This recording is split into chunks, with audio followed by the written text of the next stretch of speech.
Yeah, so today we're just going to talk a little bit about concepts of monotheism as presented in the Quran, in the Islamic framework. We're going to compare it kind of to concepts as well of how Islam, or at least Muhammad, perceived the concept of God in the scriptures among the Christians with Trinity.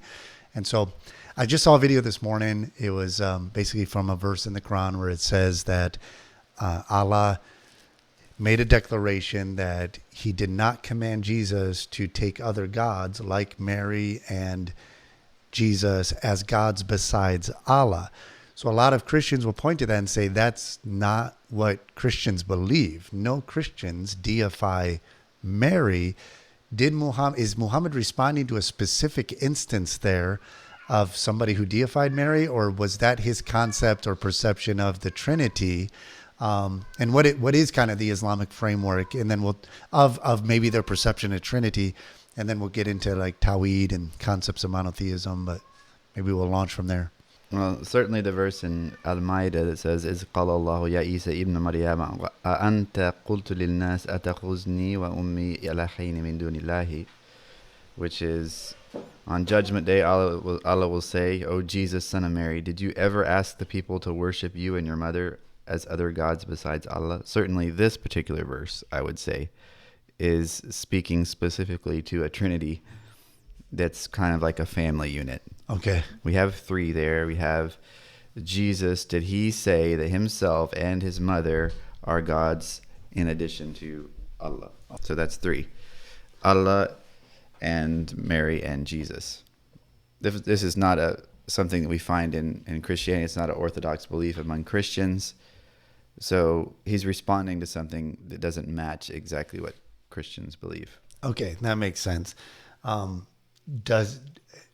When a Muslim then, 9 times out of 10, when you're discussing as a Christian with a Muslim their concept of the Trinity, what is in their mind then? What did they think, conceptualizing as they're trying to refute the Christian position, right? Because I get anything from the Trinity as paganism, it's rooted in pagan roots, which I think Muhammad did address a lot of pagan concepts because his people were pagan, but that doesn't necessarily give an equivalency to the Christian concept of Trinity being rooted in paganism. There's a lot of claims about what the Trinity is, and I find it's very rare that you'll actually see a Muslim identify accurately what Christians actually believe, or they'll just say, well, you Christians don't even agree on what it means. You Christians can't agree on, the definition, so it means it's not true. So it's all kinds of fallacies being thrown out there, but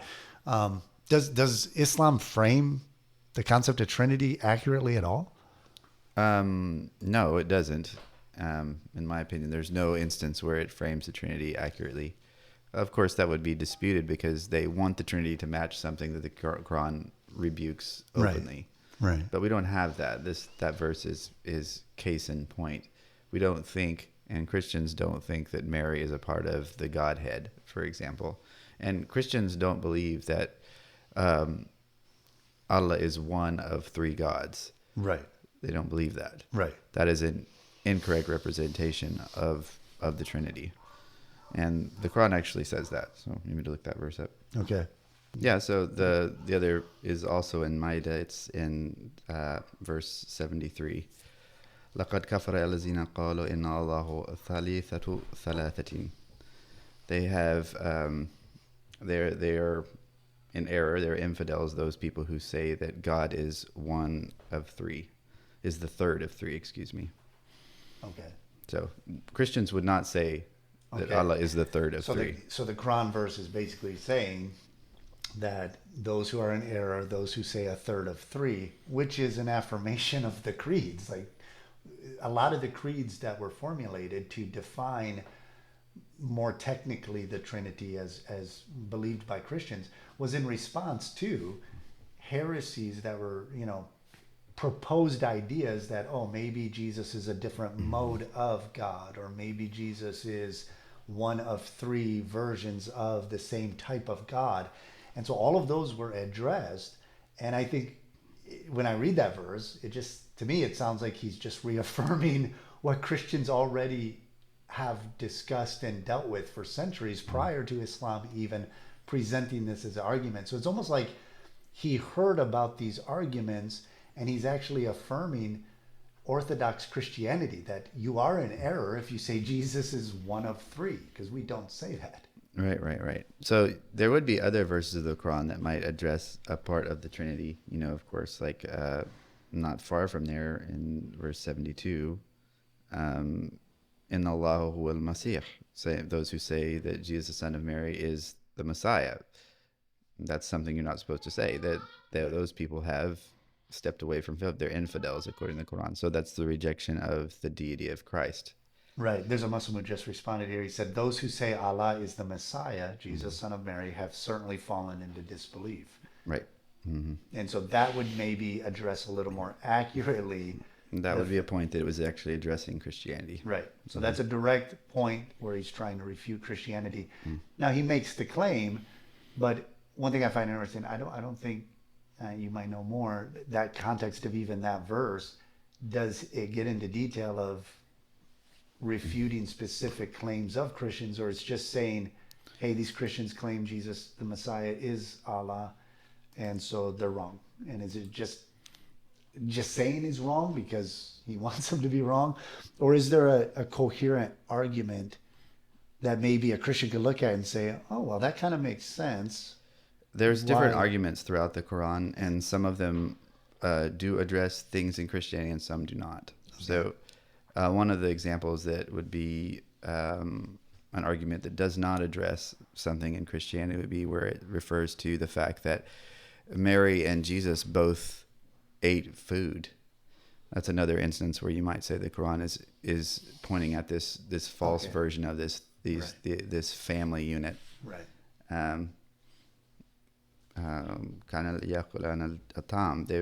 They ate food just like everybody else, which is an argument that doesn't address the Christian position. Right. Christians already believe, you read when Jesus came back from the dead, and in Luke he came and showed them, they touched his hands and he ate with them. Christians already believe that Jesus came in bodily form. In fact, that's a requirement in Christianity for you to believe that. In First John, you can discern between false prophets by those who would know that Jesus came in human form. Right. So essentially, it's just that hurdle of incarnation that maybe Muhammad was confronted with, that he just couldn't get over. Well, obviously there was all sorts of thoughts going around. We know from the kind of text that he's quoting from that he's looking at Gnostic texts. For instance, the way that the tafsirs explain ma qatalu ma salabuhu, and where we see that's the replacement theory, and maybe some other texts that are talking about where Jesus made a bird out of clay. These are all reference to Gnostic works, and Gnostics, as far as I know, they thought that everything physical was filth, and so Jesus didn't have a physical form. He was kind of like a ghost, so to speak, and so a ghost wouldn't eat. Which was the point when Jesus came back from the dead, right? In the New Testament, he actually showed himself. So this is that's a concept that's contradictory to the understanding that Christians have. So he's addressing there. He's making an argument against something that's not addressing a Christian perspective.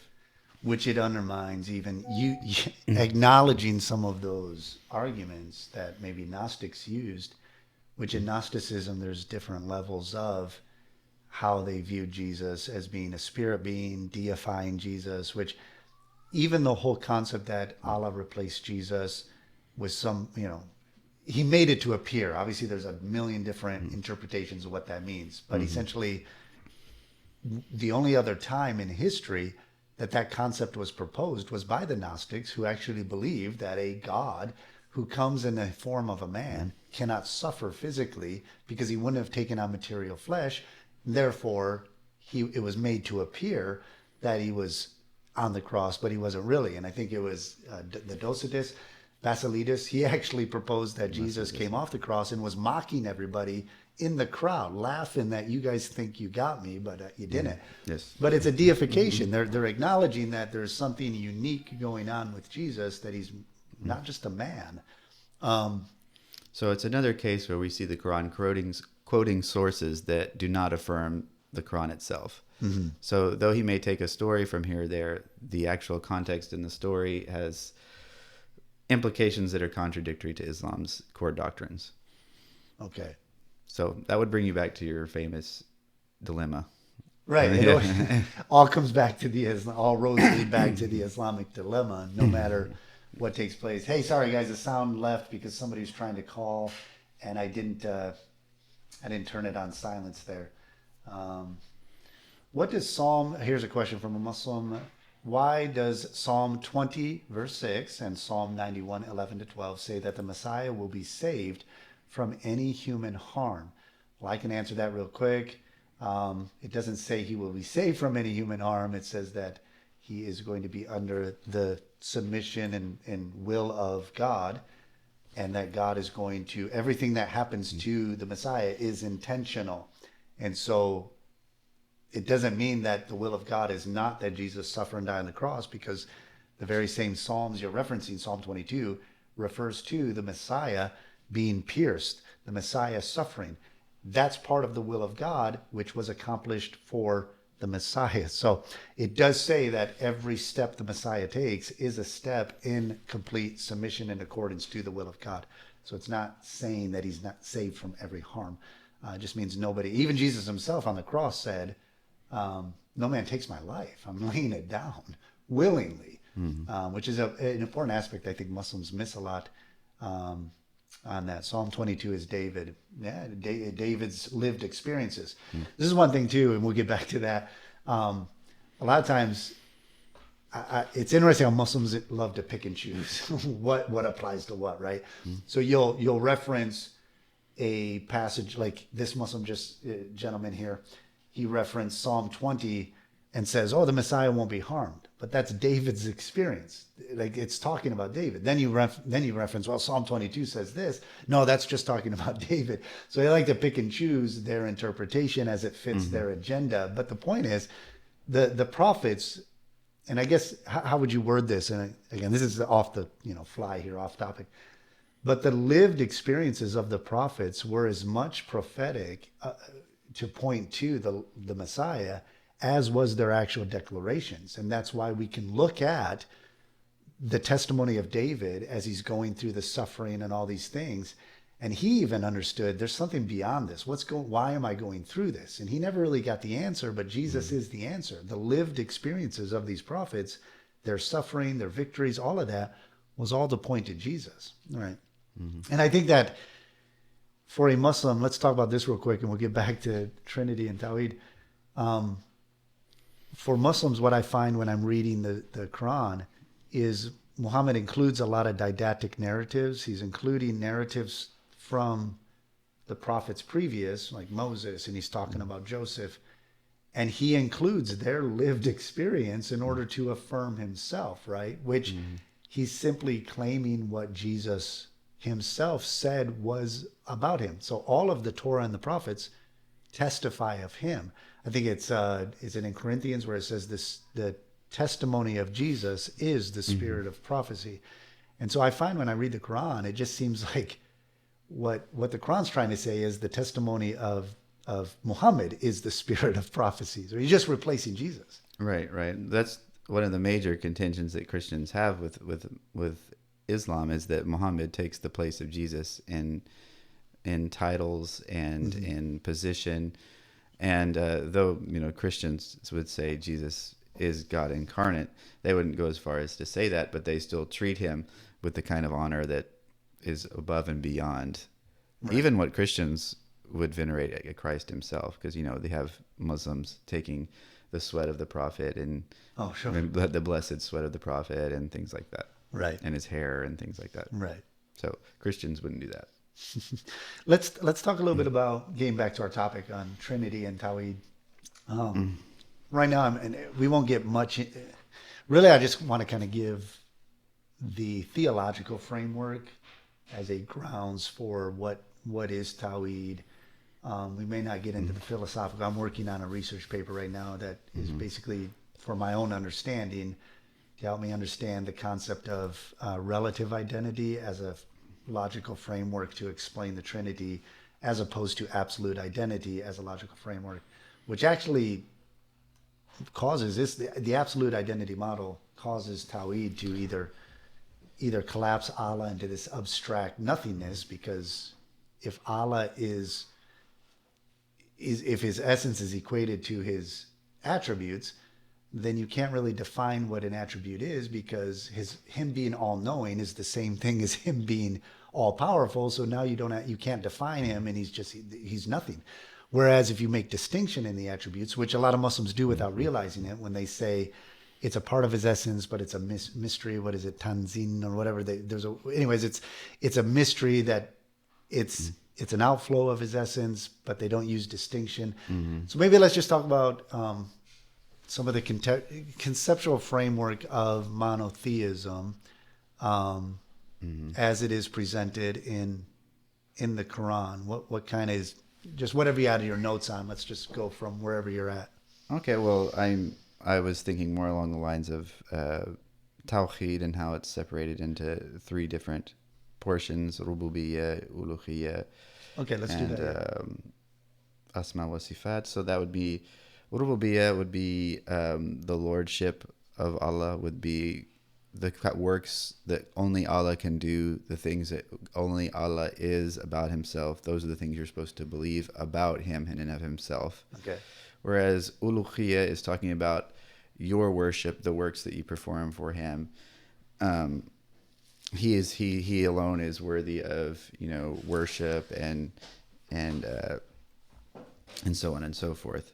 And then there is his names and characteristics, his attributes that are specifically for Allah alone. And all of these things are a part of what Tawhid is. Okay. So those are the three major categories by which you... Right. So you can kind of measure the belief based on the Tawhid, these three things. Okay. What was that first one again? So you had so Rububiyyah, I guess I would try to summarize it. Perhaps someone else could come in and summarize it better. It's who God is. Okay. What he does, and then Uluhiyyah is addressing how he's treated, how we follow or worship him, and him alone. He is one in worship in the way we follow him. And then we have in his names and attributes is the third. So his names and attributes, some of his names and attributes are specifically for him and him alone. Okay. And these are obviously categories that are just different ways of perceiving what we're supposed to understand about Allah, what we're supposed to, and then how that affects our behavior, right? Right.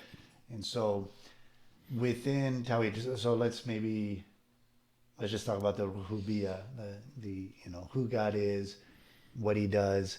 What is the defining feature of what makes Allah Allah then in Islam? Because I think there's a lot of common ground in just some of the basic definitions of what makes God God.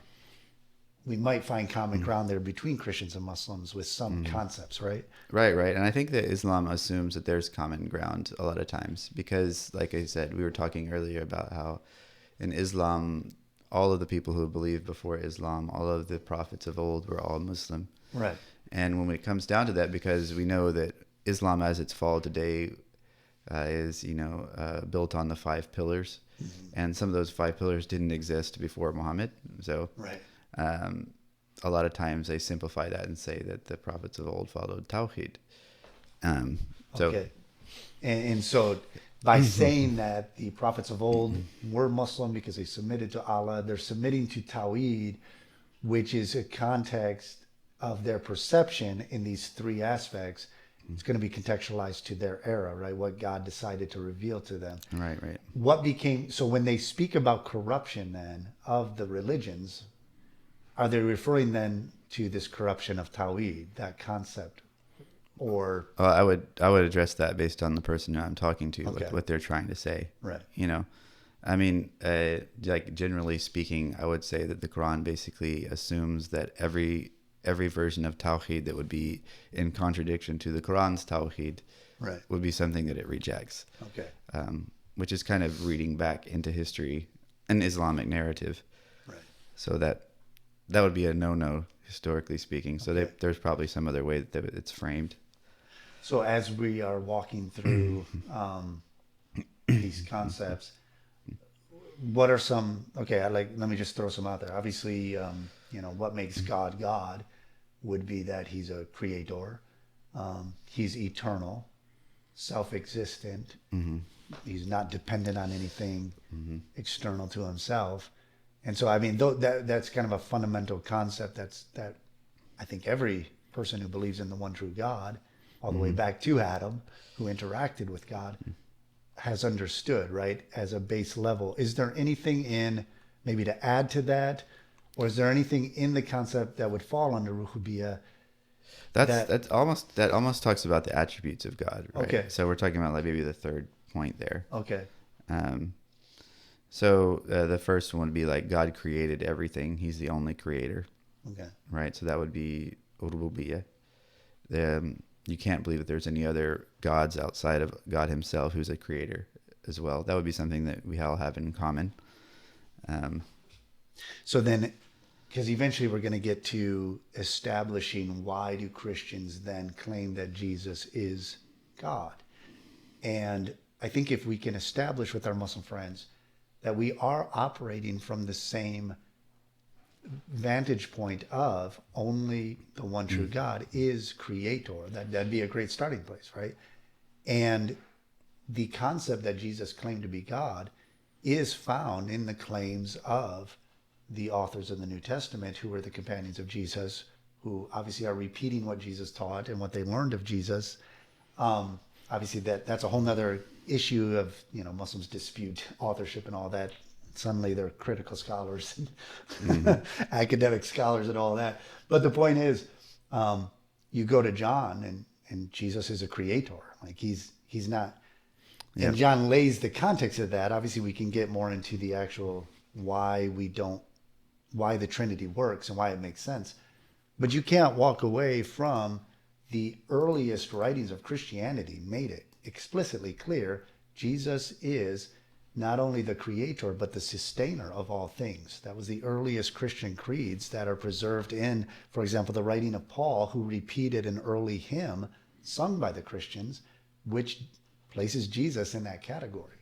Right. So I think that you could probably take Tawhid in Islam and go back and go over the things that Jesus said and determine whether or not their claims to deity. Right, okay. And so you could go through, John 1 through 18, and let's talk about does it contradict Rububiyyah, Uluhiyyah, Asma wa Sifat, or not. Right. And I think that that's a good way to go about going through the New Testament and determining whether Jesus is making a claim to deity or not. Right. Yeah.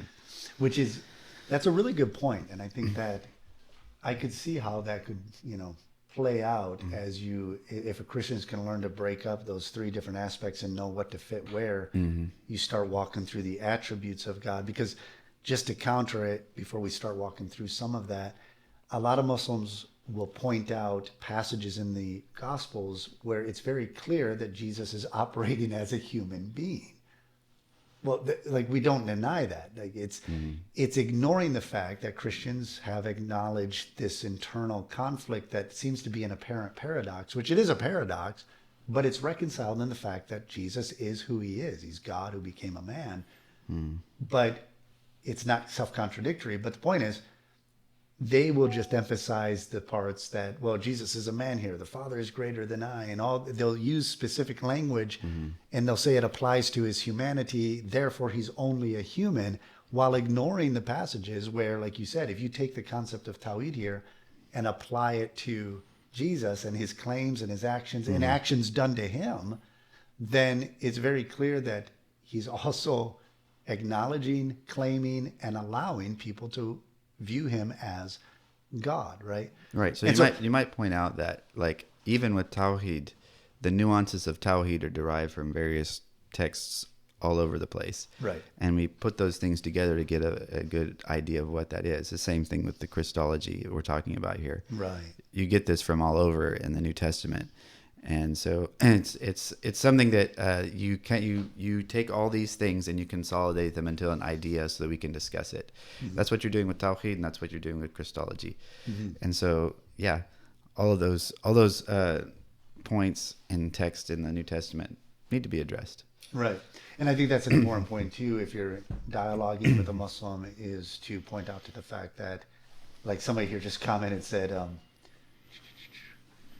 that the Christians, I'm assuming he means the Christians, we didn't just pluck this idea from nowhere. It was written and established in the Old Testament. And then, of course, like you just said, this is taken from a complexity of revelation that when you piece it all together, you have this fabric that is produced, this framework of the deity of Christ and the humanity, incarnation. Yeah, these things that we talk about when we talk about who God is and his oneness don't come out of a vacuum. They come out of a whole bunch of scriptures in various places. And the same thing with the Christology we have about Christ.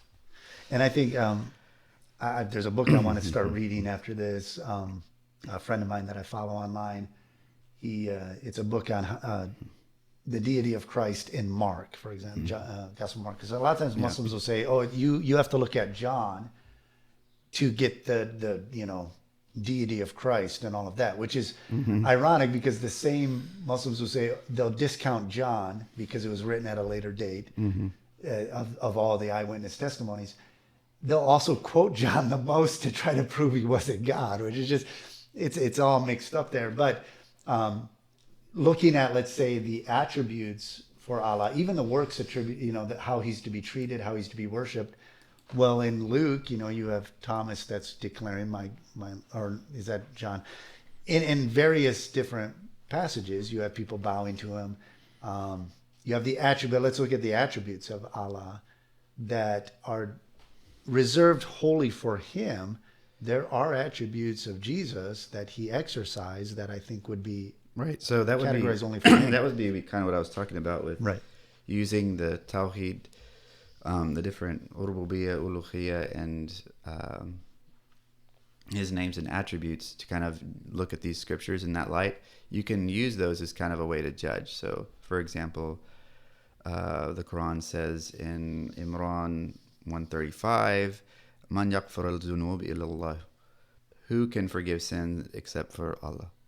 Right. And then we find Jesus, of course, in the New Testament and in Mark,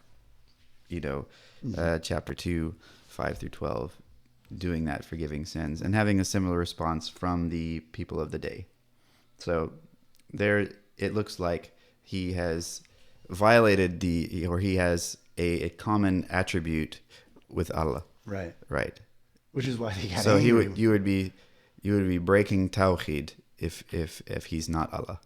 Does that make sense? Yeah. Which is exactly why they got angry at him. Obviously, it wasn't called Tawhid in Jesus' day, but there was a concept of things that were attributed to Jehovah, God alone. Right. The Shema, and that the Jews pray every day refers to God being one. Right. And the Christians, of course, in Timothy, and we one of the epistles, we see like a kind of a creed where they talk. There's one God and one mediator between man and God. So it's the concept of one God is in Christianity. Right. The debate is what's the difference between what Tawhid is for Muslims and for Christians. Right. So how do you address when you do bring up, okay, Jesus said the Son of Man has authority on earth to forgive sins. Now, the common response from a Muslim will be, well, he did his miracles and his teaching was as an agent, a messenger, and by the permission of Allah. So to me, it seems like if that's what he was saying, he would have been clear and nobody would have got mad. They got upset at him for making these claims, right? So what's a way to frame that so that a Muslim understands, like, you don't have to accept it, but he never claimed that it's by permission in this instance. Of course, he did come to do the will of the Father, but John 5 makes it clear that I have life within myself and that I do think the Father has given me to do these things. I guess what's a way to frame that in a simplified way to help a Muslim understand there's more nuance than just saying he's doing it by permission of Allah as a human agent? Well, it's difficult for me to kind of distinguish, I guess, from if we're talking about the attributes of God being a tell for whether or not if their attributes of God are solely for God, if that's what we're talking about with asma wa sifat, and we find that only God can forgive sins, then that should be an attribute that only God has. Right. So if he gives that authority to someone else, it's still the same thing in my mind. It's hard for me to differentiate. I kind of understand the concept of what they're getting at there, but I'm not sure that it's still not stepping on the same. Sure. It's like violating the same premise. Right. So. Which I saw the other day. Avery, God Logic, did a debate with a Mormon. His name's Jacob.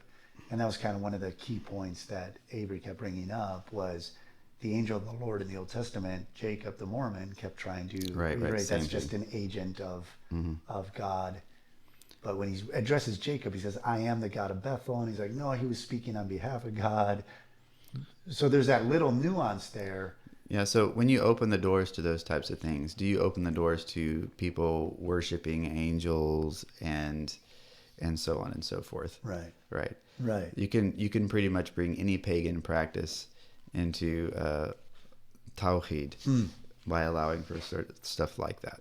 That's because you're now making the agent not just he's more than a representative then if he's declaring that he's speaking not just on behalf of God, but he's speaking as the person of God in a human form. So now do you venerate that, right?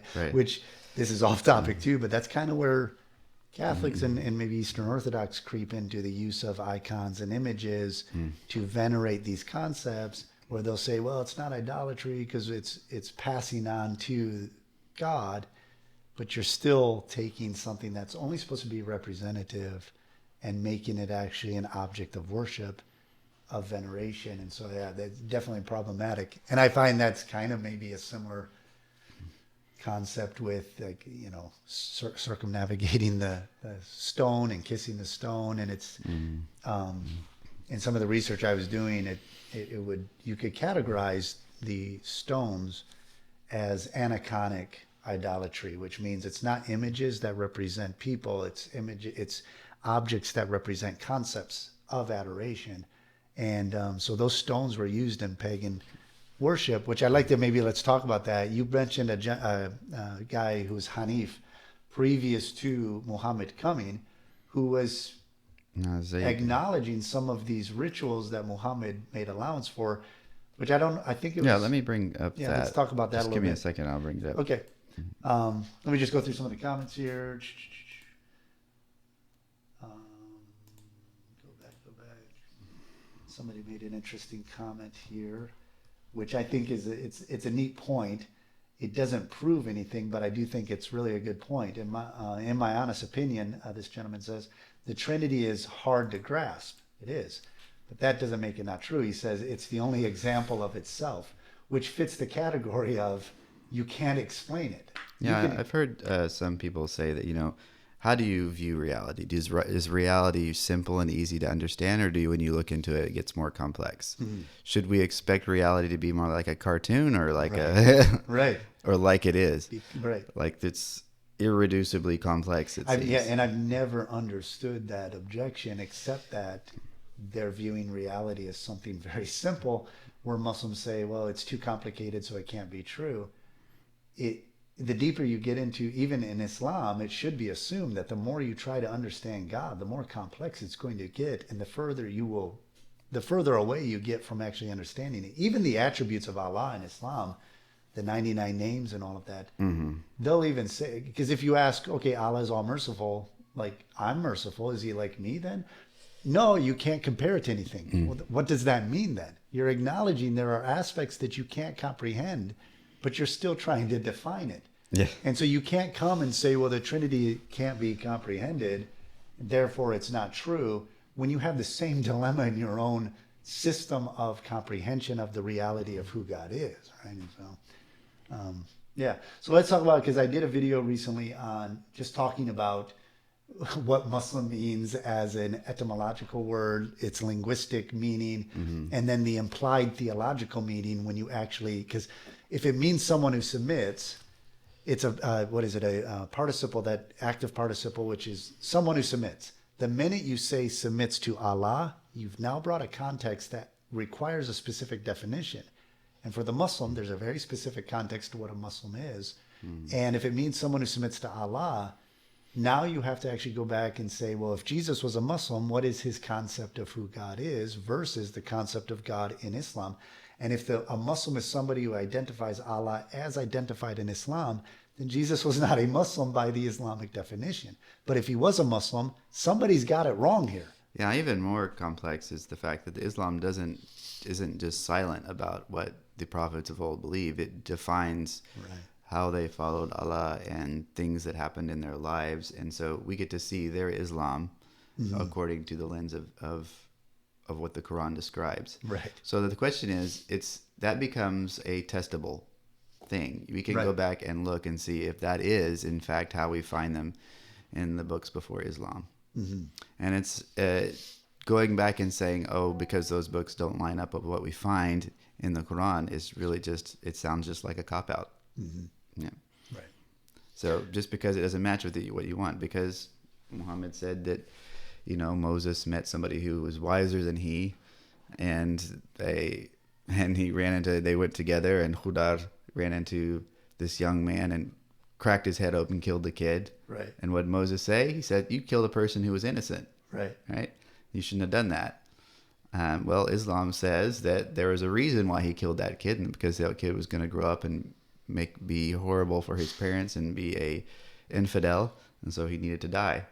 So that's what the Islam of that day was defined as. Okay. And that is contradictory to Yeah. to what Moses actually taught. Exactly. Yeah. When you go back and look at it. So I think it's just saying that prophets of old followed Islam is so problematic. Which is the thought ridiculous. that crossed my mind then is they're trying to define what Islam was back then, but then when you point out this is what was actually believed and followed by the Jews who followed Moses and those who followed Jesus, then you'll get, well, that's been abrogated by Islam coming. Well, wait a second. Did they actually practice the Islam the way the Quran defines it, like you said, or was it a different form that now is all changed because of Muslim? Because we're getting off track, and we'll get back to the concept of Islam and monotheism prior to Muhammad. But for example, there's this constant, Muslims are always like, oh, you guys, you eat pork and alcohol is not forbidden and all of that, and that's why you don't follow Jesus. Which Jesus drank wine. That wasn't forbidden in the Torah. No, he didn't eat pork because he was under the Mosaic covenant. But when you point out in the Quran, in Surah 2, where it says Jesus came to make lawful what was forbidden, and then you ask, well, what did he make lawful that was forbidden? Was it possibly the dietary restrictions? Because Muhammad changed the dietary restrictions, and they say, well, that is Islam in Muhammad has nothing to do with the Torah. It's like, well, you can't have it both ways then. You can't say that Christians who are Gentiles are not obligated to follow the Torah if you're claiming that you're not obligated. And I did a video with Saeed where I basically point that out, and he hasn't replied yet, where I said, you're trying to force Christians to abide by the Torah when you yourselves will not abide by the Torah, but want to claim authority of God to change the dietary restrictions. But Christians weren't allowed to? Like, it's none of these details aren't adding up. But I think what you said was another way of thinking about it is the Quran is, people will say that the things that were, the abrogations that you're referring to is the Islam that existed before Muhammad was different in regards to laws and so on and so forth. And those are the types of things that were being abrogated. But I would say that there's a lot more going on, and the actual problem has to do with the fact that you're allowing the Quran to define their submission in the Old Testament. The Quran is defining it for you. Okay. It's still the same thing. Right. And so wherever we find a submission in the Old Testament that contradicts the Quran, you've already assumed that the Quran's rejected it, and that's incorrect. So you're just proving you're reading into history. You're reading something into history rather than going and discovering what's there. Because if we take what we understand the Quran's version of Tawhid, if Tawhid is what they had, if that's what submission was back in the time, we can look at what Tawhid is and go back and look at what the Jews believe and what the Christians believe, and see if it matches with that Tawhid. It's hard to stomach some of this stuff. You don't see Muslims saying that Jews are Muslims. Despite the fact that they're monotheistic. Right. They recognize there's a difference there. And if we go to the Old Testament, look, Genesis chapter 18, 2 angels and God show up at Abraham's house. He eats with them. Does that match Tawhid? Right. Is that okay with Tawhid? And if not, you're just going to call that a corruption? Right. That sounds like a cop-out to me. So this concept of... So you're defining Tawhid a certain way in Muslims' time, and you're reading that into every person in history that you claim as a prophet. Right. Yeah. Somebody brought up in a video where I was discussing just the definition of Muslim. If Muhammad was the first Muslim of his ummah, were there other Muslim? Now, ummah is like anybody who's supposed to follow his revelation. Yeah. Now, a lot of people were saying, now I did get a lot of responses because I know there are, just like Christians, there are a lot of Muslims that don't actually know a lot or how to properly word a response to questions. So I did have a lot of Muslims responding saying Muhammad being the first Muslim means that he was the first of his tribe, the first of his people. A lot of them said he's the first of his ancestry. I got all these answers, which I think Ummah is the only one that actually can semi-make sense. But if he's the first, one guy said he's the first of the Qurayshi. That's what it means, not the first Muslim to ever exist. So then the question is, it brings me back to looking at Muhammad's early life. When he presented his version of monotheism to the pagan Qurayshi tribe and they rejected him, he basically said, hey, when I meet up with the Jews, they're going to acknowledge that not only am I teaching the truth about God, but I'm actually predicted in their scriptures. And then, of course, he engaged the Jews and they're like, no, you're not one of us. And that's when he kind of changed his tone and started talking about corruption and all this. So the assumption is then there were already Muslims during Muhammad's day, and he was just going to the pagans. But you mentioned there was some people mentioned, no, there were, in Muhammad's day, there was a Hanif, and they were monotheistic. And so let's talk about that a little bit. I can't go into great detail about Hanif, but what I understand of the Hanifa sect was that they basically rejected all the different versions and religions out there. They just cling to Abraham, who followed only God.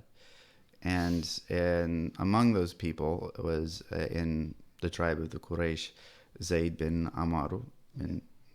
So Zayd bin Amr, he would say, and along with Ubaydullah bin Jash and Waraq ibn Nawfal and others, they were the ones that were going and say, oh man, our people they're just so lost right now. This is found in the Surah Nabuwah ibn Hisham. He says they're circumambulating a rock that can't hear or see and can't harm or help them. Right.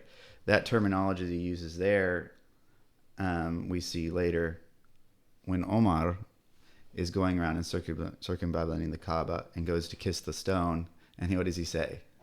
The only reason I do it is because... The only reason I do it is you're just a stone that can't harm or help me. Right? The only reason I kiss you is because the prophet did as well. And so that terminology right there, when they were talking about the stone, they were referring to it as like when they say it doesn't see, it doesn't hear, it can't help or hurt you. That's what a idol is. Right? And so that's how he took it at that time, that was the lost state of his tribe, was that they were following these idols that can't see or help them.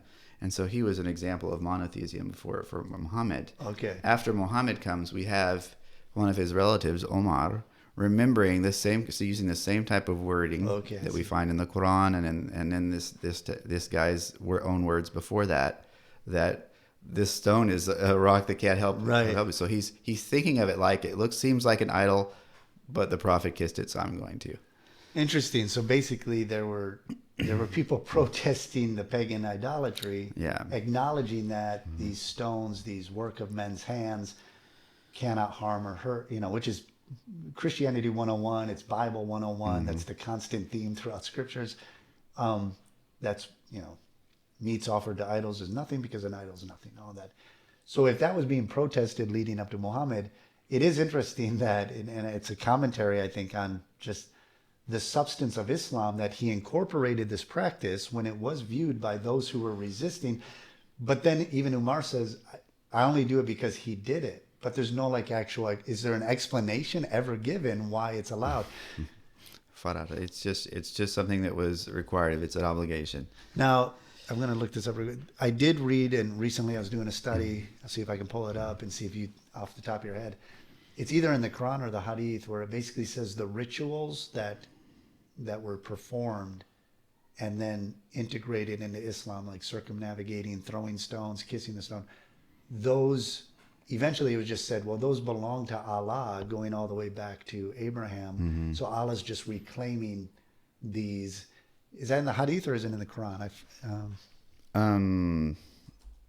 I don't know exactly what to. Right, let me pull it up. I know that the pagan practices of those time are recorded in several of the different historical books about the Arabs of that time. Right.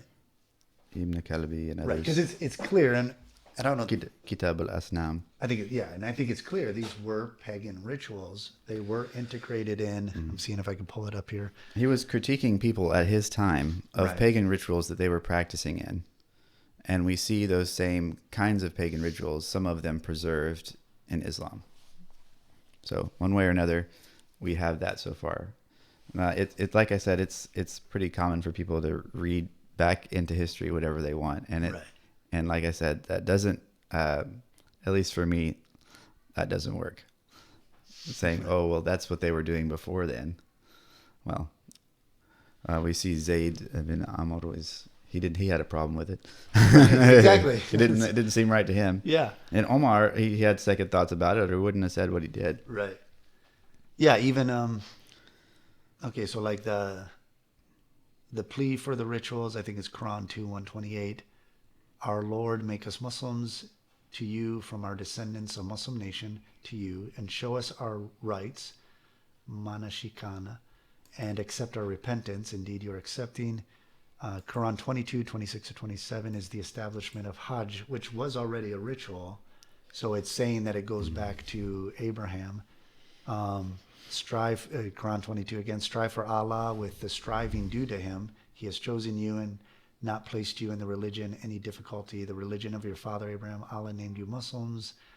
I'm trying to find, I have it somewhere. Maybe we'll look at it. I can bring it up if you want to continue on that. We're kind of off subject, I think. We are. Well, yeah, maybe let's get back to this topic. I mean, it has a little bit to do with the topic of where we were talking about the works you're supposed to perform for Allah, right? I mean, the rituals are expressions of worship.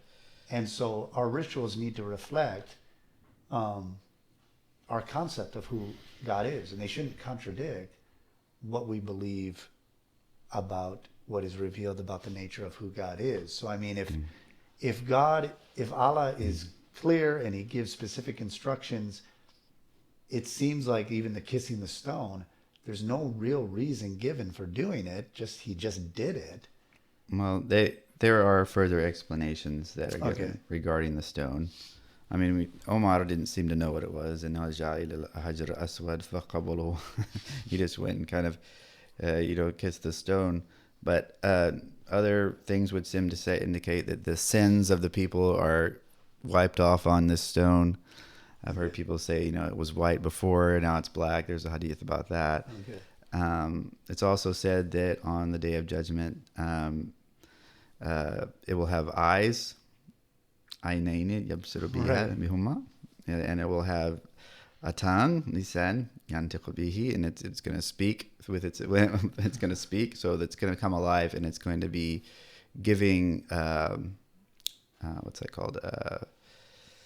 testimony for the Muslims, testifying to the works that they have. I guess because them coming to the Hajj and doing the Hajj and things of that sort. So it has a position of what's that called? I've got the wrong language in my head. Sure. Yeah, I'm sorry. Sometimes I get this language block in my head. Sure. I'm sorry about that. Oh, that's fine. Yeah, it's an intercessory thing. Okay. Yeah.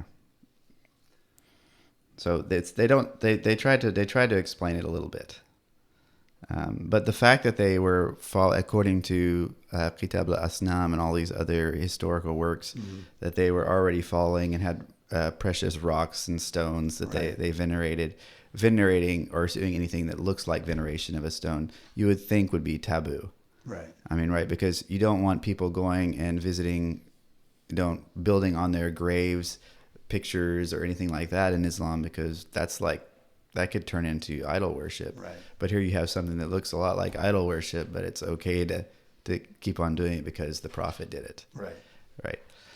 But at the end of the day, even the practice of those rituals doesn't affect really the concept of Tawhid itself, essentially, especially if they just say, well, the Prophet did it, and so it's okay, Allah permits it, it must be okay. So we'll try to get back here on topic of... Well, I would say that I would question that. And I would say, does it violate one of the attributes that's specifically for God? Right. And that can be debated. Okay. So Does... what they might respond and say, okay, doesn't Jesus, if he's God and he takes an image, he's a human that you can visibly see, does that violate the commandment not to make images? Which I've heard that argument before, which I think is simple. God says you don't make images; He does what He wants. Okay, but and I've had that discussion with Roman Catholics on the use of images and icons. I have no problem with artistic expressions of what Jesus might have looked like, either wearing a cross, having a picture of what an artist might think, because it's a human form. Jesus took human form. I just don't think it should be integrated into any of your worship and even veneration. Like if you think having a picture of Jesus affects your spiritual state, or somehow you're sending off veneration directly to Jesus by using images, well, I think that's where you're crossing a line. But if Jesus is God, he became a man. He's not violating his own personhood. He's not violating who he is. But that is a hang up from Muslims. So how do you kind of approach that base? Like, how can God become a man? That's going to be probably the number one question you get asked if a Muslim's finally like, okay, well, how can God become a man? Well, I think that for one thing, it's not like it's hard for God to do it. It's like when we talk about in the Quran in Surah 19, how is it that Maryam is going to have a son without having had any sexual relations with a man? Right. Well, it's easy for God. That's all it says, and that was enough of an explanation, because God is, in one of his attributes, he can do whatever he wants to do. He has that means about him. So that might be a simple way to say it. The other thing is that if God wants to communicate with mankind in any form or fashion, he's more than we can fathom as it is. And so he has to simplify himself. So he has to reveal himself with finite means. And that is something that I think that we have Muslims and Christians have in common. Yeah. So True. Yeah. So because words are crafted so that we can understand them. Right. Communication requires some sort of common ground. Right. Right. Well, even in Islam, the concept of we sent down an Arabic Quran so you can understand it, would that imply that if the Quran is an eternal tablet, as some schools of thought would say, is it an eternal tablet written in Arabic, or is it some manner of communication that we can't even comprehend, and it was transformed into an Arabic Quran, thereby essentially limiting the eternality of the word itself to a language, right? So it's the concept is there at a base level. And the interesting thing about that is that according to Ibn Hanbal, Ahmed bin Hanbal, the Quran was uncreated. غير المخلوق. Okay, Yeah. right. Which, Yeah, so it's an uncreated thing, and so it had a time period where it began to be revealed and revealed, over time, right. but it existed eternally. So it was revealed in time and space, just like we're talking about with the Word of God, Kalimatullah, with Jesus. Right, Mhm. right. So which is striking as the more I study Islam, the more you just see the parallel of concepts that are just being attributed to Islamic concepts, but they obviously, Muslims don't have a problem. Some of it do. I remember I was reading about the Abbasid dynasty and some of the golden era, of Islamic, and it all fell apart when I think it was I forget the name, but one of the caliphates like, no, the Quran can't be eternal because that would mean it's God, right? If God is defined as being eternal, uncreated, you now have two eternal uncreated beings, and that's really when things started falling apart internally, which is, again, I think our Muslim friends don't realize that these critiques of the paradoxes within the concept of the Trinity, this has been debated and discussed for centuries within Christianity. It doesn't mean it's untrue. It just means sometimes it's hard to wrap your mind around these concepts, and to just say, like, how did Mary have a child without knowing a man? Oh, it's just easy. Like, yes, it's true. The angel said nothing's impossible with God. It can be a cop-out, but it's not if you acknowledge God does what he wants. It's a cop-out if you're going to say God can do that, but he can't do that. God can't manifest as a man, but he can produce a child without a father. Like, now you're picking and choosing what you want to believe, which shows you're not really interested in truth and what is actually revealed. Is there anything else you wanted to speak to, maybe just helping Christians to use that approach of taking the three categories of Tawhid? And I'd like to actually, I'm going to take that framework and book I'm working on and try to. Yeah, you can take it. I have, I made a table, a list of all of the verses in the four synoptic gospels where Jesus makes a statement that contradicts one of these 3 points in Tawhid. Okay. I would say, might mention that, in Islamic doctrine, at least, a lot of Orthodox Muslims would say that the Quran itself is being Kalam Allah. That makes it one of the attributes of God itself. And so it's an eternal attribute of God. Okay. So that's why rejecting it as being eternal is rejecting God and violating Tawhid. Right. But because they may categorize it as Sifa min sifat Allah. It's one of the attributes of God. And so because they categorize it as an attribute, they don't distinguish it from God, but and they wouldn't even say a part of God, because they wouldn't say attributes are parts of Allah. And this is where I'm getting into as I'm studying it for this research paper.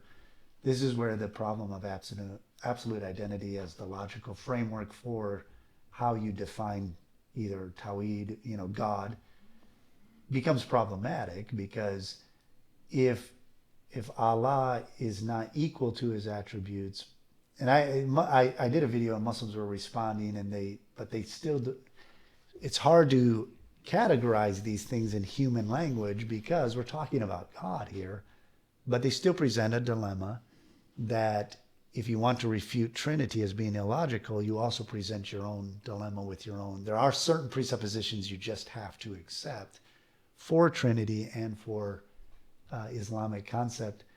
But basically, if Allah is not distinct from his attributes, but he is not the sum total of his attributes, like his attributes, he's not dependent on, in Islam, is Allah dependent on the exercise of his attributes, or his attributes the product of, and product's not even a good term, they are what they are because of who he is. But then how do they distinguish between the word of Allah, him being creator, the various attributes, without dividing God into parts? But at the same time, if you're going to claim that he's one essence and that his attributes are his essence, which I've had Muslims say, no, they're not his essence, but they're not part of his essence, but they're not distinct from his essence. But so I don't know if you understand what I'm trying to get at. I don't know. I wouldn't want to speak on their behalf Right. for that, on that actual point. I would just say that Christians have been wrestling with these types of issues for thousands of years. Right. And I think that they're further down the line as far as trying to work out some of these issues. Sure. There's a lot more conversation that's been had about them. And I think the same thing exists in Islam. Mm-hmm. Like I would say that the problems that we have with understanding the oneness of God and how he exists and who he is are a result of these divine attributes that are above and beyond anything that we can calculate or know in time and space. And so what we do is we have problems of perception, Right. that occur as a result of this. For Christians, the fact that God is omnipresent, if you said that God is with me here and he's up in heaven, to me, that might, if thinking in a worldly perspective, you might be, oh, there's two gods. There's one in heaven, one down here. Mm-hmm. But that's not what's being said, because he has a divine attribute of omnipresence in this way. So these attributes of God that are above and beyond some stuff that we know, they create conundrums for us. Mm-hmm. And sometimes they answer some of the questions and problems that we have with who God is. Right. So would you say in your dialogue with a Muslim then, them searching for logical coherency that makes sense to them in the explanation of the Trinity really isn't the heart of the issue? I mean, you should be able to present a coherent description of what God has revealed himself to be as is defined in Trinity, just like a Muslim would present a definition of God as a monad, a singular unit. But they, at the same time, as Christians do, need to acknowledge there are still problems that are just unresolved because of our finite comprehension. Mm-hmm. So what really is the heart of the issue of rejecting who Jesus is and who he claimed to be? I mean, it's just a matter of the heart, not willing to submit to revelation of who God is in the person of Jesus Christ. Right. I would often quote just different hadiths and things talking about the fact that God manifests himself in one form or another. Okay. Any kind of manifestation to a human being that's going to be understandable is going to have some sort of finite limitations one way or another. Atni layla rabbi bil ahsani surah, that particular hadith where we see the Prophet saw Allah in his best form. Right, and he put his hand on his shoulder, and it was cold. That's a form, right? And on the day of judgment, they're all going to see God just like they see the moon, Right. So these hadiths and stuff that we can bring up if you wanted to bring up those things. I don't have them right in front of me at the moment. We could read through them. Mm-hmm. There's a number of them that you could go through that kind of illustrate that God, one way or another, we all believe God is going to communicate and have some interaction with us. And that means that he presents himself in some sort of a finite or limited form. And that's not just a Christian problem.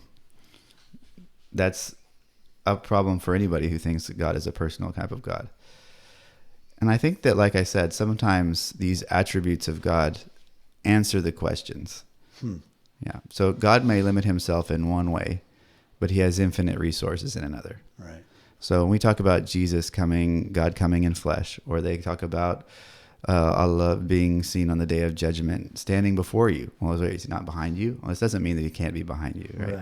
Right. But he has some way that he manifests himself before you. Or how do we see that Jesus is subservient to the Father?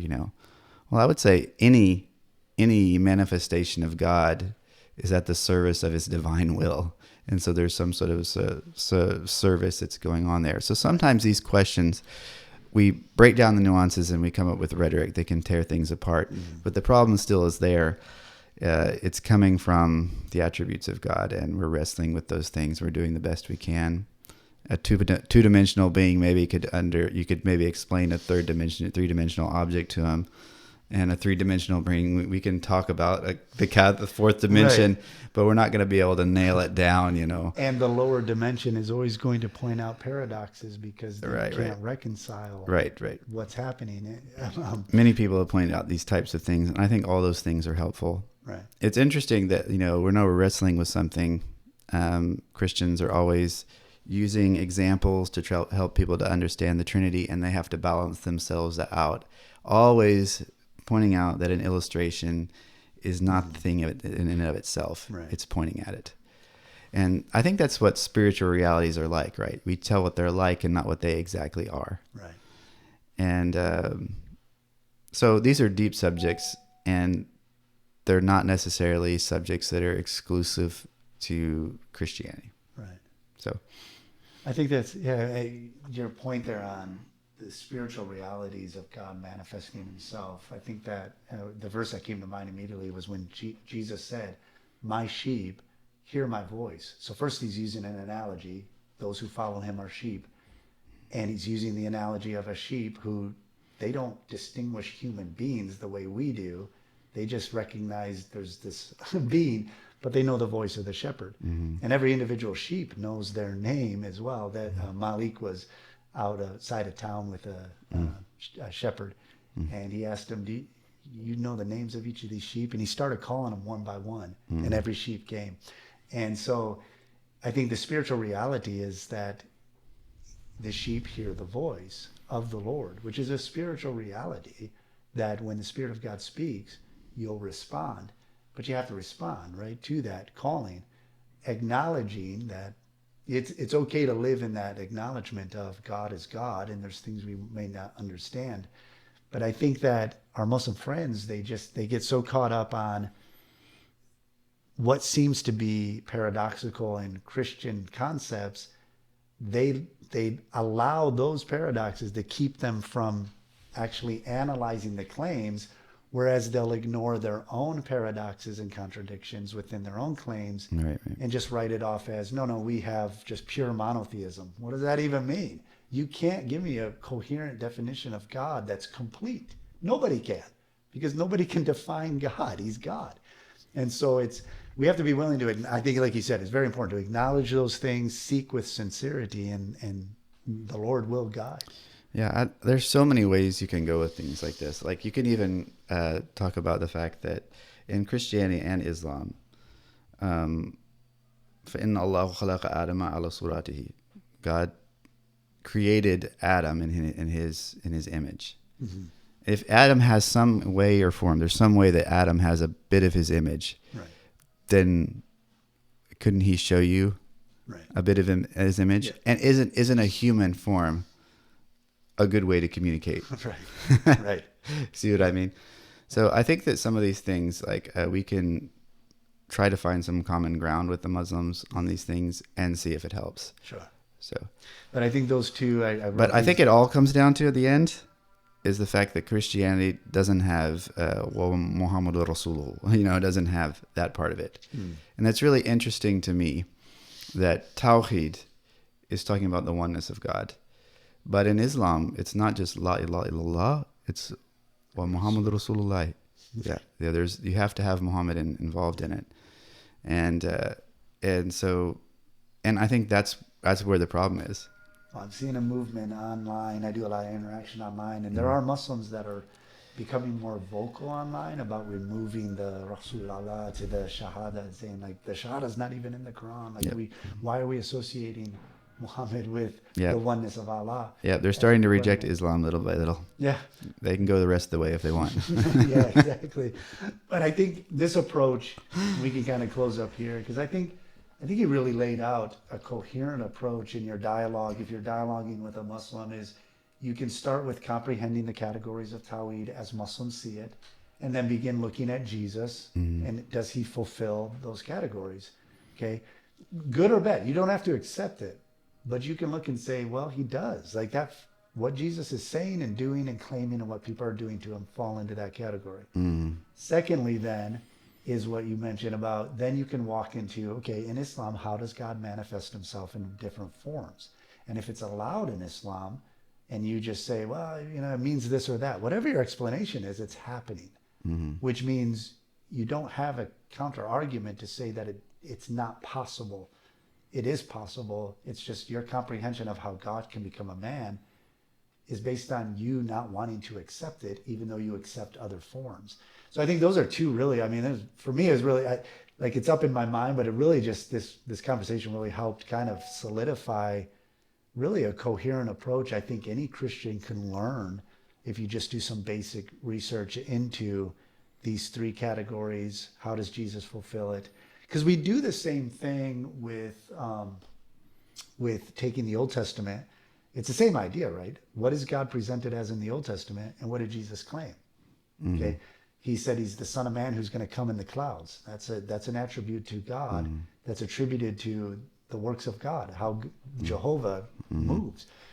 So there's all kinds. So we already do it. If you're a Christian, you already do this, but now you can apply it using the framework of Tawhid and then impute Jesus into that and then talk about the manifest forms. Yeah, we could, if we organize it, then we could go through individual texts and hadiths and things that are good conversation points about these things one by one. I have it all organized somewhere in here. Sure. So yeah, we'll get deeper into this. This was simple. So like in the I'll just end with this. This was the basic, when I was looking up, comparing the logical framework of relative identity versus absolute identity. I saw a video the other day where Orthodox Muslim, he acknowledged that if you use relative identity as a framework for explaining the Trinity, it does eradicate any sort of contradiction within the definition of the oneness of God as being three distinct gods, which was surprising. Even the guy who was hosting, he's like, what? Okay. So all right, at least, and that, you can appreciate that bit of honesty from these guys who do dawah. They're rarely honest with us. But it basically says, so the polemic with Tawhid is basically with absolute identity as a framework, it undermines God's oneness in Islam. So there's an attribute problem, and just see if this makes sense. If God is strictly singular monad, absolute oneness, then his attributes, such as knowledge, mercy, speech, they must be absolutely identical to his essence, is what the logical framework would be. Because absolute identity, and with a monad, then his essence is absolutely identical to his essence. And the collapse is, if knowledge equals essence and mercy, which equals not essence, then knowledge equals mercy, right? Is the way you calculate using the absolute, because it's an actual mathematical equation you can impute. So if knowledge equals essence and mercy, and essence then knowledge equals mercy. So there's no distinction. So an absolute identity model would, the distinctions between attributes, they vanish, right? Because knowledge equals mercy, which God becomes a featureless void where no thing can be said of him. So that's kind of the collapse. An Islamic theologian might argue that the attributes are distinct from the essence to avoid the void they have introduced, but then they have introduced compositions, because if it's distinct from his essence, now they're parts of Allah. God is now essence plus attribute A plus attribute B, which makes the monad dependent on its parts, which violates the core of Tawhid. So essentially, at the end of the day, either a Muslim has to use the relative identity model, which allows you to make these distinctions, and then at the end of the day just say, well, we can't fully explain God, which then means you don't have a coherent counter argument to claim that Trinity is invalid, because we can say the same thing. At the end of the day, this is who God says he is, and it is hard to understand. Yeah, why should we look at reality and find it to be complex, and then look at God and find some sort of simple thing that's easy to understand? It should be. It makes sense that it would be difficult to understand in my mind. I've just kind of talking rhetorically. Sometimes I'll say, we don't mean when we say God is one, he's just like a rock sitting there or something. We're talking about God who thinks. He's a mind. If you don't think he's a mind, you need to think about that. Right. Yeah. So. Because he's a mind, it makes him different than just an object that you can describe as just one thing. Yeah. There's a complexity. And so there's a lot of things that we can find even in our own experience that are difficult to explain. You know, the way we think, the way I'll think maybe our wisdom conflicts our feelings or something. You know, those things are going on inside of us. There's a back and forth that's going on inside of us in our mind sometimes, conversations in our mind. And I think things are complex for us to understand. We are having trouble understanding ourselves, and we're discovering ourselves, and then we come to God and we expect him to be just like this cookie cutter thing that's really easy to understand, you know, like some sort of cartoon we made up. And yeah, and I get that response a lot with Muslim commenters. They'll say it should be simple. Like that's just that's a definitive thing. And I would say for Christians, like if you're still watching, any Christian watching, I would say you need to learn to live in the unknown and live and be comfortable with, there's some things you can't explain. I think you pointed out an important point. Anything we do to try to describe what Trinity is an analogy, period. It just is. I've developed kind of just from some of the books I've read and based on what the Bible says about man being created in God's image. I don't know how effective it is or if it's, if it's way offline. I've used it a few times with some Muslims that have written me directly, and it seems like they were responsive to at least comprehending how there can be a plurality in oneness, which in Hebrew, yachid means a monad, a singular unit. Echad obviously can indicate a plurality in the oneness, like a man and woman become echad, flesh. You don't become one now person. You're still two persons, but the Bible says you're echad. There's a unity in the plurality. In any analogy you use of humanity, obviously is a created analogy, so it cannot define the uncreated. But if God said we're created in his image, then we should be able to analyze aspects of who we are to kind of make sense of who God is without actually.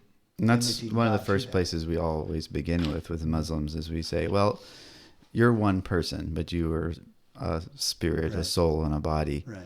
But you consider yourself one being. So it's not that we can't understand some of these concepts.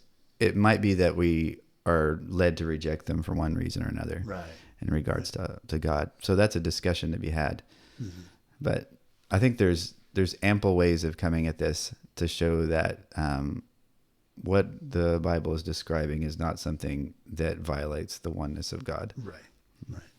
And that, at the end, Christians need to understand that, learn to have these compassion conversations, while at the same time, I do get a lot of Christians that'll write in and say, like it's intimidating because our Muslim friends are so aggressive in the protection of Allah's identity as one that all they know is to try to refute their concept of Trinity, that's what we started with at the beginning of the conversation, is these false concepts, which you have to address the false concepts. You have to be able to help a Muslim acknowledge that there are limitations in our understanding, and that's okay, which means I have a lot of conversations where I say, well, if you're saying that Allah is unknowable, the only concept really out there that maintains unity of Allah, the unity of God, the oneness of God, but it's just completely incomprehensible at the end of the day, is Trinity. That's it. Like it's incomprehensible fully for us to completely understand. I've used the aspect of God created Adam, one being, one person, and how did he create Eve? He didn't create he created a separate person, but she came forth from Adam, from his side. He didn't use a whole different new material to create Eve. She proceeds from the man. And then how is a child produced? When the man and the woman are under that unity, a third is created. And so what do you have? You have a Trinity. You have one man, the woman proceeding from the man, and then from the man and the woman, the child proceeding. Obviously, that's a created Trinity, but if we're created in the image of God, there's a reason why he did everything he did, so we can see him in all that we are, but we can't fully know him. God is uncreated, so obviously the Trinity is uncreated. Who God is, which means God, like some people ask, well, can God create another God? No, because by definition, God is uncreated. And so he doesn't create other gods like him. But in humanity, I mean, and I know there's limitations to that analogy, but to me, it makes the most sense of the woman proceeded from the man and the child proceeds from the woman and the man, but there's still only one. It's Adam. But everything proceeded out of Adam as a creation of God, though. So obviously there's limitations, and you always preface it, that's an analogy. All these things are illustrations. But Yeah. I think that Akh Rashid, Brother Rashid, has a good example Yeah. that he often just points out. It's just simpler way to communicate with Muslims as you're starting out is just to say what we believe in God and his word and his spirit. And you wouldn't say to someone who follows God's word that he's not following Allah. Right, and right, you wouldn't say to somebody who follows God's spirit that he's following another god outside of God. Interesting. Okay, yeah, Right. I like that. So that's a simple way of putting it, and that's the terminology that defines the persons of the Godhead in the Trinity. Right. We're talking about those are the points there. Right. So Very good. I think that helps a lot. Definitely. I think that when we come to Islam, kind of knowing beforehand what terms they're using, what things that they are considering as the New Testament, and so on and so forth, helps us to know how to choose to communicate with them. Right. So if I'm talking to a Christian here, I would say, if you're going to talk about Jesus and what his claims about himself, let's use the 4 Gospels, Okay. right? Because they have a big problem with Paul.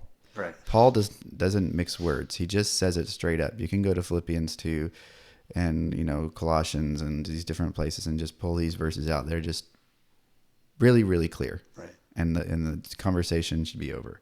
But they don't like Paul, so we aren't going to use those. And some things Muhammad was hearing, and he reused these terms. And so we should also know those terms. Jesus is the Word of God. Right. He's a Spirit of God. They're going to add the whole minho in this, but whenever he refers to Jesus as Kalimatullah, that immediately activates the Christians in his community's minds as what they already know that is. Mm-hmm. And that's John 1. Mm-hmm. So, and when he tells some of these other stories, it's the same kind of thing. And I think we can use these things to build bridges and kind of know where to have the conversation. Yeah.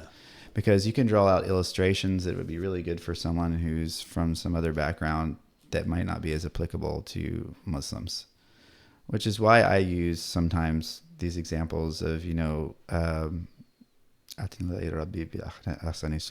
God appeared to Muhammad in the best form and things like this as just ways to have conversation. Mm-hmm. So. Well, very good. And I think, these things are important. The Christian is trying to be the voice of Christ. We're ambassadors of Christ. And so it's important to take the time to, especially when I was in the States 2 years ago, traveling everywhere, like Canada, the U.S., all across, everywhere I would travel, I keep getting the same reply. I was noticing people within every sort of community, big cities, rural communities. I would have people come up to me after I would speak and would say, I got a coworker, a new neighbor, they're Muslim. How do I engage with them? And I think and I always tell Christians when I'm back in the States is, Muslims are wonderful people to make friends with. They're hospitable. They love to have conversations about their faith and religion, but you have to know how to navigate that world, and you need to take the time to know what they believe. Don't ever misrepresent them, and make sure you assure them if they're well-intentioned. You're going to find a lot of the guys we see online, they're just noisy loudmouths and I can be a loudmouth sometimes in my videos, but a lot of times the guys you see online, they're representing kind of a minority spirit in Islam. I don't know. Some of the radical ways they present things and the way they're aggressive and all that's not representative of everybody. And then there's a caricature of that the West has, especially from back in the early 2000s, that has changed somewhat. But I mean, we did just have in Nigeria a bunch of Nigerian Christians slaughtered on Palm Sunday. I don't know if you saw that. So I hadn't seen it yet. Yeah. Anyway, so it's still out there. So the perception, some of it is true, but I try to let people know the average Muslim family that you're going to engage in, they're good people. they're sincere, but you need to be able to engage in these conversations at a level that engages intellectually, because the minute you misrepresent what they believe, then you've lost it. And so, and I always tell people, you're not trying to defend what you believe. Otherwise, you're always on the defensive. You're just trying to get to the truth. And you should invite your Muslim friends to seeking the truth. Mm-hmm. And I think that from the Muslims I've seen come to Christ, and maybe in your, is this accurate? It seems like there comes a point where they realize either, wait, the Quran and the Bible both can't be true because they're contradictory and I have to choose one or the other, or there's so much of what I've been told about what is true, but kind of what is presented in the Quran is just a hodgepodge of misunderstandings of multiple religions, not just Judaism and Christianity, but Zoroastrianism, and you've got Aristotle philosophy that's integrated in it. It's all just this mixture where things are not defined correctly, and it's a use of terminology and it seems like once that realization takes place, then you can become more open to truth once you acknowledge that maybe I've been lied to, maybe I haven't seen what's true. I don't know, but the Christian does need to be able to address it from this angle. And so yeah, it's a beautiful thing that we have to offer, what we're trying to say. Lots of people think that after they die, they're going to go and be with Allah, they're going to be with the Lord, they're going to see him there, go to heaven, and all these things. And the fact that God would come to earth and meet us here is a big deal. Angels can change their form and take on the form of a man. Right. Why should there be any question as to whether God could do it? Right. And if he did do it, and what's going to happen when you see him on the day of judgment? You're going to reject him because you saw him? Right. So it's God's reaching out and communicating to people. The Bible is describing him coming in this beautiful way to demonstrate what forgiveness is. And I think it's a beautiful thing we're trying to communicate with people. It's worth the time and the effort to try to do it as best as we can. Absolutely. So, and the spirit, but you need to maintain the spirit of Christ in it. We're not just trying to win arguments and cook the opposition. Yeah, there is something to be said for the fact that for Muslims, sometimes they have to see things have to crack a little bit. They have to see the problem. I agree. Yeah. And it's really, really hard to walk away when everything seems like it's at stake. Yeah. So, but I had one of my friends describe to me just how painful it was once he realized Islam wasn't true. That when he was still going through the prayers and stuff, he's doing something that he just doesn't believe it, and it was just horrible for him. Yeah. But that's the cross, right? So very good.